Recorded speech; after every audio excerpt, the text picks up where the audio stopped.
साधना सफलता के लिए कौन सी जरूरी बातें हैं। भोग लेते हैं, भोग जो अर्पित करना होता है देवता को, वो हमेशा फ्रेश और अच्छा होना चाहिए।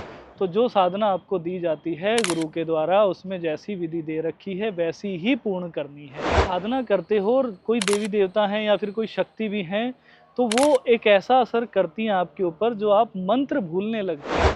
सबसे पहले ध्यान। अब दूसरी बात ये कि सबसे पहले गुरु मंत्र की साधना करें, उसमें आपको अपने देवता की भी कृपा प्राप्त होती है। तीसरा, एक महत्वपूर्ण, गणेश जी की साधना। और सबसे जरूरी एक चीज, खुद पर और अपने गुरु पर विश्वास। ओम नमः दोस्तों, मैं महारुद्र देवेश दैविक धाम में आपका स्वागत करता हूं। आज हम एक विशेष विषय के बारे में बात करने जा रहे हैं। साधना सफलता के लिए कौन सी जरूरी बातें हैं।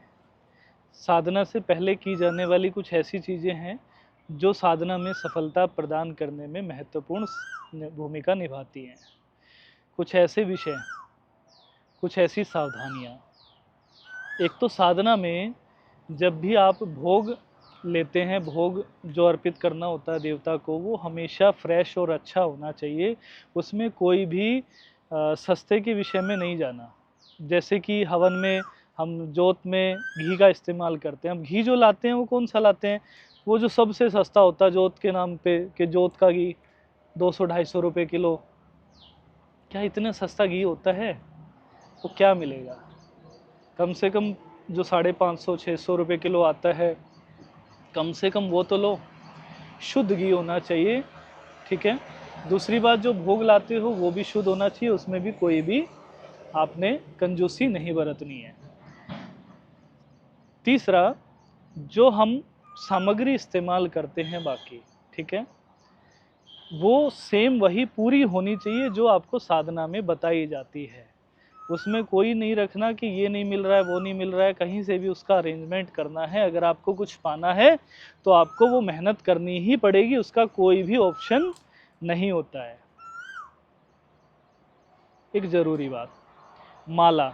माला में क्या करते हैं लोग, हमने बताया सफ्टीक की माला चाहिए, ये सफ्टीक की होती है। लोग कहते हैं जी गुरुजी सफ्टीक की माला हम इस्तेमाल नहीं कर पाएंगे, बहुत महंगी है, सस्ता उपाय बता दो, रुद्राक्ष के ले लेते हैं। हम क्या बोलते हैं भाई, कर लो रुद्राक्ष से कर लो, कोई बात नहीं। पर लेकिन आपको बताऊं, हम जो सभी साधनाओं में रुद्राक्ष की माला करवाते हैं मैक्सिमम, लेकिन कुछ साधनाएं ऐसी ज़रूरी होती हैं जिनमें सफ्टीक की ज़रूरत होती है या फिर किसी और चीज़ की, वो वही होती हैं। तो हम बहुत ही कम खर्चे में कोशिश करते हैं साधना पूर्ण हो। तो जो साधना आपको दी जाती है गुरु के द्वारा, उसमें जैसी विधि दे रखी है वैसी ही पूर्ण करनी है। एक ज़रूरी बात, उससे पहले जो भी वस्त्र दिए गए हैं आपको आसन के, सभी को उनको धो के पवित्रीकरण करके उनको जागृत कर लेना है, माला को भी जागृत कर लेना होता है। और जो आपको मंत्र दिया जाता है, उस मंत्र की कम से कम 1 सप्ताह पहले से प्रैक्टिस करनी शुरू कर देनी है, जाप करना शुरू कर देना है। याद भी हो जाएगा मंत्र, आपकी ज़ुबान पे बहुत ही फ्लुएंट हो जाएगा, मतलब आसानी से आप बोल पाओगे। जब आप साधना में बैठे होगे उसको बहुत फास्ट आप बोल पाओगे, बहुत फास्ट आप बोल पाओगे, आसानी से आसानी से आसानी से।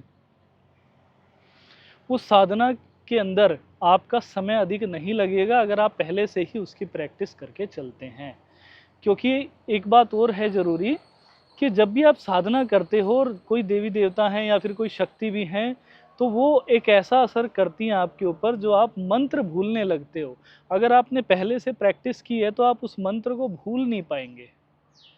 आप तेज़ी से भी कर पाएंगे, जल्दी कर पाएंगे और भूल नहीं पाएंगे। दूसरा, कुछ शक्तियों का ऐसा प्रभाव होता है, वो इतना तेज होता है कि आप मंत्र को कर ही नहीं पाते, तेज बहुत स्लो हो जाता है। उस समय भी आपकी स्पीड अच्छी होती है अगर आपने पहले से प्रैक्टिस कर रखी है तो। दोस्तों, अगर आप इन चीज़ों को फॉलो करते हो तो आपको सफलता अवश्य मिलती है। साधना में अवश्य होता है कि आप भोग आदि हर चीज़ का ध्यान रखें। एक मैं हमेशा कहता हूँ और आज भी मैं आपको कहना चाहूँगा, साधना मार्ग में उतरने से पहले 2 चीज़ें पहले कर लें। वैसे मुख्य 3 होती हैं, मैं 2 बता रहा हूँ अभी, या 3 ही बता देता हूँ। सबसे पहले ध्यान। जब आप ध्यान करते हो कम से कम 1-2 महीना सिर्फ ऐसे बैठ के गुरु मंत्र से आज्ञा चक्र पे आप उस मंत्र को बोल बोल के धीरे धीरे मानसिक जाप से ध्यान लगाना सीखें। जब आप ध्यान लगाएंगे, अच्छा ध्यान लगने लगेगा, तब आप साधनाओं में उतरेंगे।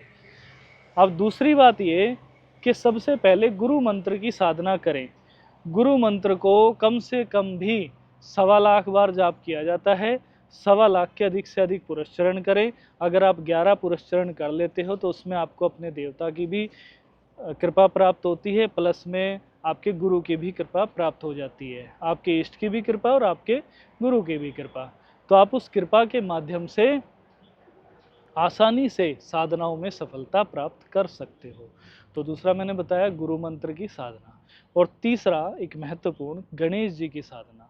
ये जब गुरु मंत्र की साधना कर लो तो गणेश जी की साधना अवश्य कर लीजिएगा।